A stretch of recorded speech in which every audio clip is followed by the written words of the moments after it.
Hello दोस्तों, welcome to my channel point of classes. जिसके आप सभी को पता है कि हम आपके लिए एसएसटी का मैटर लेके आ रहे हैं। तो आज हम बात करने वाले हैं क्लास 10th का सेकंड चैप्टर, जो कि है वन व वन्यजीव संसाधन। फर्स्ट चैप्टर करा दिया गया है और कोई भी डाउट आता है कमेंट सेक्शन में बता देना। वन व वन्यजीव के अंदर जितने भी पेड़ पौधे हैं और वहाँ पे जंगलों के अंदर रहने वाले जितने भी जीव जंतु हैं, उनके बारे में वर्णन किया गया है या उनके बारे में बातचीत की गई है। तो क्या है, पहले आप यहाँ पे देख सकते हैं, मानव और दूसरे जीवधारी जितने भी है वो पारिस्थिति का निर्माण करते हैं। ठीक है, मानव हो गए और जो जंतु हो गए। उसके अलावा बताया जैसे वायु जिसमें हम सांस लेते हैं, जल जिसे हम पीते हैं, मृदा जिसमें हम अनाज पैदा करते हैं और इनके बिना हम जीवित नहीं रह सकते हैं। इसी तरह से पौधे, पशु और सूक्ष्मजीवी अपना पुनः सर्जन करते हैं और पारिस्थितिकी तंत्र में महत्वपूर्ण भूमिका निभाते हैं। और उसके बाद में बात की गई है भारत में वनस्पति जात और प्राणी जात के बारे में। तो किस तरह से वनस्पति और प्राणी कैसे रह रहे हैं, जैसे सारी जैव उपजातियां कितनी हैं, 8% है लगभग। और अभी तक सिर्फ 2 या 3 गुना ही खोजी गई हैं, अभी बहुत ज़्यादा खोजी आने वाली हैं। उसके अलावा कहा गया कि भारत में 10% वन व वन्य वनस्पति है और 20% स्तनधारियों को लुप्त होने का खतरा अभी भी रहा है। तो लुप्त होने वाले जो वन है या हम कह सकते हैं जंगली जीव हैं, उनके बारे में यहाँ पे कुछ डाटा शो किया गया है। ठीक है, उसके आगे जैसे हम पढ़ते हैं तो इसके अंदर इम्पोर्टेंट ये है कि सामान्य जातियाँ कौन कौन सी हैं। इसमें वे जनजातियाँ आती हैं जो कि जीवित रहने के लिए सामान्य मानी जाती हैं, जैसे पशु, साल, चीड़, कृंतक, रेडोडोट्स। तो ये सामान्य जनजातियाँ। संकटग्रस्त जातियाँ जिनका अभी लुप्त होने का खतरा है कि ये लुप्त हो जाएंगी, जैसे जंगली गधे, शेर, पूंछ वाला बंदर। ठीक है, सुभेद जातियाँ कौन सी होती है, जिनकी संख्या अब कम हो रही है। ठीक है, और धीरे धीरे क्या इनकी संख्या बहुत ज़्यादा ही कम हो रही है और ये खत्म होने की कगार पे, जिसमें एशियाई हाथी, गंगा नदी का डॉल्फिन, ये सारी चीज़ आती हैं। दुर्लभ जातियाँ कौन सी हैं, यह संकटग्रस्त जातियों की श्रेणी में आ सकती है, क्योंकि इनके लिए क्या है, विषम परिस्थितियाँ देखने को मिलती है, मतलब इनकी परिस्थितियाँ सही नहीं है। ठीक है, उसके बाद मिलती है स्थानिक जातियाँ। स्थानिक जातियों में अलग अलग विशेष क्षेत्रों में पाई जाती है, जैसे अंडमानी टील। ये बस एक प्रॉपर क्षेत्र के अंदर मिलते हैं, इसीलिए ये क्या है, अभी तक स्थानिक जातियाँ। उसके अलावा लुप्त जातियाँ जो कि लुप्त होने की कगार पे हैं या अभी तक अनुपस्थित ही देखी गई हैं, खोजी नहीं गई पूरी तरह से। इसमें एशियाई शेर, गुलाबी सिर वाली बतख, ये अभी क्या है, लुप्त जातियों में आती है। उसके बाद में एशियाई चीता है, ये कहाँ चला गया, तो इसकी कुछ स्टोरी है थोड़ी बहुत देखने वाली।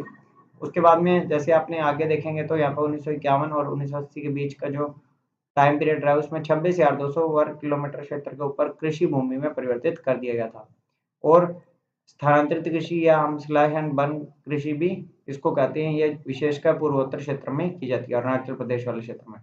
उसके अलावा यहाँ पे कुछ आपको वनों के बारे में और वन्य जीवों के बारे में बताया गया है, जो कि थोड़ा बहुत आपने ध्यान रखना है। और पेड़ों के बारे में बताया गया है कि पेड़ों को किस तरह से काट के किस तरह से उनका अपने काम के लिए यूज़ किया जाता है, वो सारी चीज़ें हैं। तो जो जो इम्पोर्टेंट है मैं वही पढ़ाने की कोशिश कर रहा हूँ, कि अपने ज़्यादा डीप नहीं लेके आएंगे कि ऐसे इतना ज़्यादा डीप लेके आने के बाद आपको कुछ समझ ही ना आए। उससे अच्छा तो सिंपल सिंपल ही पढ़ा दें। भारत में वन व वन्य जीव का संरक्षण, किस तरह से वन्य जीवों का संरक्षण किया जा सकता है, उसके बारे में बताया। 1960 से 70 के बीच में पर्यावरण संरक्षकों ने इस कार्यक्रम की पुरजोर से मांग की थी कि हमें वन्य संरक्षण अधिनियम या वन्य जीव संरक्षण अधिनियम 1972 में लागू किया गया, जिसमें वन्य जीवों पर कुछ कानून लागू किया गया कि इनको कोई भी मार नहीं सकता। इनकी जातियों को बचाने के लिए इनके लिए अलग से हम कह सकते हैं अभयारण्य बनाए जाने चाहिए। तो उसके अलावा जैसे इनके कई उद्देश्य थे, जो कि गंभीर खतरे में कुछ विशेष वन्य प्राणियों को रक्षण प्रदान करता है, जिसमें एक सींग वाला गैंडा, मतलब कि कुछ ऐसे जीव जंतु थे जो कि खत्म होने की कगार पे थे, उनको बचाए रखना था, मेनली उनकी प्रजाति को बचाए रखना था। उसके अलावा जैसे आपने और देखते तो वन जो है उसको 3 भागों में बाँटा गया। पहले है आरक्षित वन, जिसके ऊपर सिर्फ सरकार का नियंत्रित रहता है और इसके बीच में वन व वन्य प्राणियों की बात आती है और इन वनों को सर्वाधिक मूल्यवान माना जाता है। रक्षित वन कौन से होते हैं, जिसमें 1/3 क्षेत्र का हिस्सा आता है और अधिक नष्ट होने से बचाव के लिए इनकी सुरक्षा की जाती है। उसके अलावा अवर्गीकृत है, जो कि बंजर भूमि है, ये कुछ व्यक्तियों के नियंत्रण में होती है। इसमें जैसे कि बताया गया है, स्थायी वनों के अंतर्गत तो कुछ प्रदेश आता है, तो उसमें 75% मध्य प्रदेश के अंदर सबसे ज़्यादा हम एक तरीके से वन कह सकते हैं प्रतिशत के आधार पे। इसके अतिरिक्त जम्मू कश्मीर, आंध्र प्रदेश, तो कुछ ऐसे क्षेत्र हैं जहाँ पे वनों का बहुत बड़ा ही अनुपात अपने को देखने को मिलता है, जो कि आरक्षित वनों के अंतर्गत आता है। ठीक है, आरक्षित वनों के अंतर्गत। उसके अलावा और भी बहुत बड़ा आरक्षित वनों के अंदर हिस्सा आता है, जिसमें पंजाब, हरियाणा, बिहार, राजस्थान, उड़ीसा, ये क्षेत्र आता है। पूर्वोत्तर के अंदर अवर्गीकृत वन है, मतलब कि वहाँ पे ज़्यादातर अभी यूज़ नहीं किया जा रहा। ठीक है, उसके बाद में जैसे समुदाय व वन संरक्षण, किस तरह से समुदाय के लोग वनों का संरक्षण करते हैं, उसके बारे में कुछ यहाँ पे कहानी देखने को मिलती है, जिसमें चिपको आंदोलन सबसे ज़्यादा फेमस रहा है, जिन्होंने वनों के लिए अपने प्राणों की बाजी लगा दी थी। वो सारी कहानियाँ यहाँ पे आपको देखने को मिलेंगी। ठीक है, और उसके बाद में आते हैं आपके क्वेश्चन आंसर।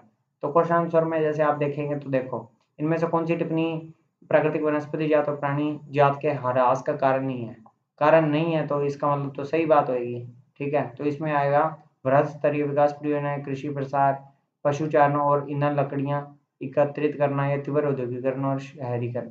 ये पॉइंट तो इसका है गलत। ठीक है, ये गलत है पॉइंट, ये भी गलत है पॉइंट। तो अपने को सही बात बतानी है, बृहद स्तरीय विकास परियोजना है, ये इसका पॉइंट आ जाएगा।